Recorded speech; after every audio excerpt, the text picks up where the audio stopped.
If Enrique had known what Italo was hiding behind that door, he might have asked for a different room on day one. The university dorm building was old, so old the hallways seemed to swallow the sound of footsteps. Enrique arrived on a muggy January morning, carrying 2 suitcases and a folder full of expectations. He had been accepted into the mathematics program, something few managed at that. Public university, and he was happy, almost proud, but something about the room assigned to him felt off. Room 208, end of the hallway, cracked walls, jammed window, and only one bed made. The other already had an occupant. That's when Enrique met Italo. Tall, thin, easy smile, a bit clumsy. He was reading when Enrique walked in, but stood up immediately, offering to help with the bags. Finally, someone to share this hole with, Italo said. I was starting to think they'd leave me here alone all semester. They talked, laughed.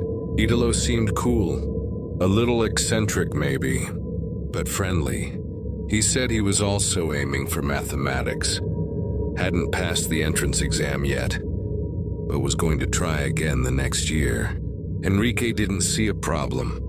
It was actually nice having someone around in such a quiet place. But that night, before falling asleep, Enrique heard Italo murmuring. He couldn't quite make out the words. Maybe he was sleep-talking, maybe. But he could have sworn he heard, "This year it'll work. I'm going to be him." During the first few weeks, Enrique barely had time to think about anything beyond his classes. The mathematics program was intense, and he knew it would be. Morning and afternoon lectures, piles of exercises, formulas that looked like something from another dimension. But he liked it. He always had. Italo, on the other hand, wasn't enrolled in any classes. He said he was preparing for the next entrance exam. He spent most of his time in the dorm, reading, watching videos, and, to Enrique's surprise, watching him solve problems.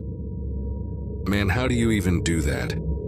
Those equations look like black magic, Italo would joke, laughing. Enrique would just shrug.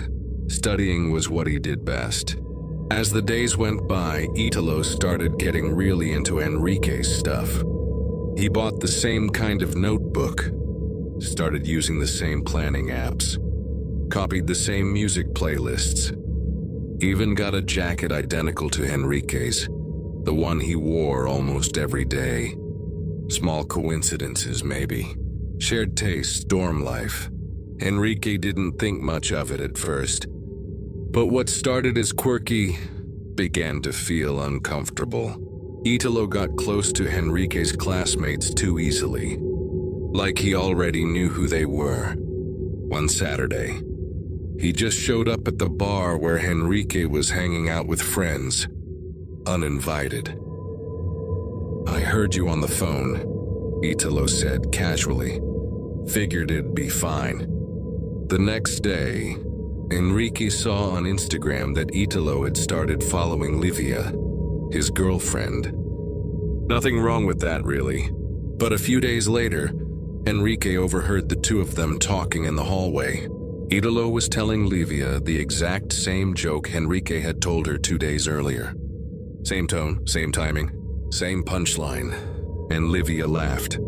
She thought he was being funny, original. That night, for the first time, Enrique felt a strange knot tighten in his chest. He woke up in the middle of the night to a dry, scratching sound. A pencil on paper. He looked over and saw Italo at the desk, fully focused. But he wasn't doing his own work. He was copying Enrique's notebook, page by page, formula by formula. And when he realized Enrique was watching him, Italo smiled. "I want to learn from you," he said, not quite meeting his eyes. "You're brilliant." Enrique tried to laugh but couldn't. There was something in Italo's gaze that didn't match the tone of his voice. It wasn't admiration. It was something else. something darker. Enrique wasn't the paranoid type.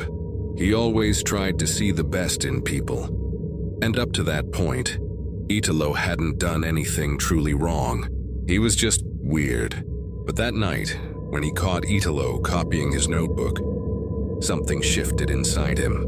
Since then, he'd started paying more attention. He noticed the way Italo stared at him, not casually, but like he was studying every move. The way he repeated the exact same phrases Enrique used with classmates. And what used to feel like flattery now felt like an attempt to replace him. That weekend, while out walking with Livia, Enrique brought it up. "Don't you think Italo's a little off?" She looked at him, puzzled.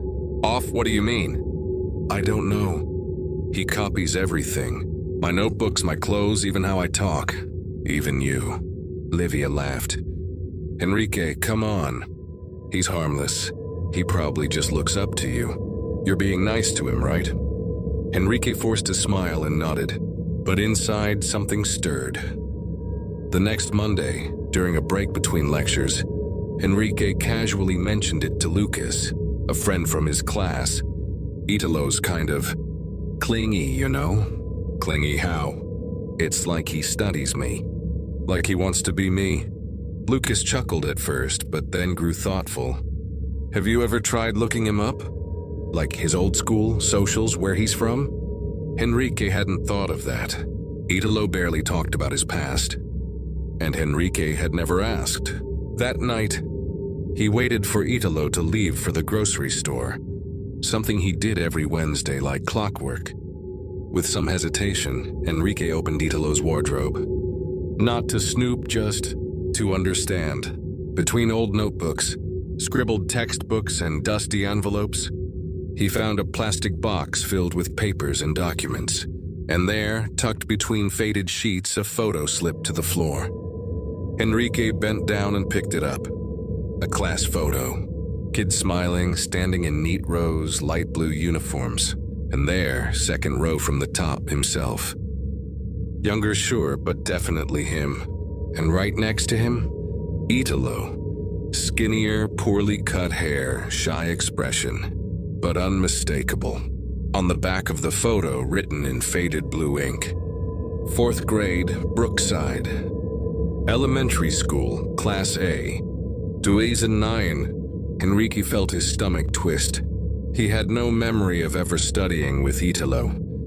But Italo remembered, and apparently, he never forgot. Enrique stood frozen, still holding the childhood photo in his hand, a cold shiver crawling up his spine. He didn't remember that moment. Didn't remember that school, but Italo did. And more than that, Italo had found a way back into his life. After all these years, driven by a sudden impulse, Enrique dug deeper into the wardrobe. Behind a pile of old books, he found another box, heavier, dark plastic, held shut by a thick rubber band. He hesitated, then opened it. Inside was a quiet kind of horror. Photos, dozens of them, but not of Italo, of Enrique. Photos clearly taken from social media, low quality, cropped awkwardly, with the faint blur of Instagram filters. But it went deeper than that. Photos of Enrique with his mom, with his dad, with cousins, friends, old family moments that had clearly been saved from other people's profiles, people Enrique hadn't even spoken to in years. This wasn't admiration. This was stalking. This was obsession. This was someone building a life around his. Enrique's pulse raced. His stomach turned. He quickly shut the box, cleaned up everything, put it all back exactly as it was. He couldn't let Italo know. That evening, as they walked back from campus, he told Livia everything, calmly, rationally, but her reaction stung. "Enrique, that's serious. You can't just go through someone's stuff like that." "Livia, I didn't mean to snoop. I needed to know." "Know what?" "That he has old pictures?" That he remembers you from school? That's not a crime. You're being paranoid. Cruel, even. Enrique wanted to protest, but the words caught in his throat. That night, he barely slept. The next morning, when Italo left for the grocery store, like he always did on Wednesdays, Enrique called Livia over. "You need to see it for yourself," he said, opening the wardrobe. He moved the books aside, reached for the box. It was gone. No photos, no childhood picture, no box. Just neatly folded clothes and stacked textbooks. Too neat. Enrique stood there, stunned. Livia crossed her arms. "You're joking, right? I swear it was here. I showed you the photo yesterday." "You told me about a photo." "I never saw anything. You're making things up, Enrique." She left without saying another word, and for the first time, Enrique felt completely alone in that room. That night he found Lucas, told him everything. The photo, the box, the disappearance, the look in Italo's eyes, how everything felt staged. Lucas listened in silence, then finally said, "Okay, we're gonna find out who he really is. But until then, don't give him any reason to strike first. Don't lose your grip. That's what he wants." Enrique nodded. Meanwhile, somewhere across campus, Italo was sending Livia a message. Soft, friendly, a perfect trap. If you ever need someone to talk to, I'm here. Enrique's been acting weird lately, I get it. You deserve someone who listens. In the days that followed, Enrique tried to act normal. He didn't want to raise suspicions, but with each new gesture from Italo, normalcy felt more and more like a fragile illusion. It started with the clothes. Italo showed up to class wearing the exact same red turtleneck Enrique had worn the week before. Not a similar one. The same brand, same fit, same everything. Enrique pretended not to notice. But Italo smiled when they passed in the hallway. Not a friendly smile, a knowing one. Like saying, "I know you noticed." That same day, Lucas pulled Enrique aside. "Have you seen Italo's stories?" Enrique checked Instagram. Italo had posted a video sitting on the same bench Enrique and his friends always hung out at. His caption read, "Chilling with the real ones." No fake vibes, but the bench was empty. There was no one else there. He was pretending to be part of something. That night, Enrique decided to dig deeper. He waited until Italo left for a shower, then carefully approached his desk. He opened the bottom drawer. Among some math papers and crumpled envelopes, he found it. A black notebook, plain cover, hardbound, no name. But inside, it wasn't Italo's journal. It was about Enrique. Every page filled with eerie, obsessive notes. Left the room at 07:53. Returned at 12:12, talked to Lucas about the exam. Laughed at an Instagram video at 22:40. We'll try to find which one. Showered at 18:27, time 11 minutes. Used the new shampoo. Tiny details. Things no one would ever pay attention to. But Italo did. Because Italo didn't just want to be close to Enrique. He wanted to be him. Enrique closed the notebook with shaking hands. He was about to put it back when he heard the doorknob click. He dropped everything, scrambled to his bed, and pretended to be on his phone. Italo entered, wearing the same soft smile as always. But now, Enrique knew better. That smile was cracked. Something rotten lived behind it.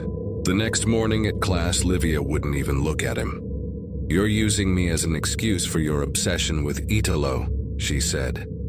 "What?" "You're projecting, Enrique. Whatever this is, and it's not about him. It's about you." He tried to explain, but she walked away. Later that day, Enrique's phone buzzed. Italo had just followed his mother on Instagram. The circle was closing in. That night, Enrique knocked on Lucas's door, his face pale, hands trembling. "Man, I need help. I don't know how far this is gonna go, but he wants my life." The atmosphere in the dorm had changed. The air felt thicker, watched. Italo was still polite, still smiling, but now every gesture had weight. Every word felt loaded. Enrique avoided being alone with him.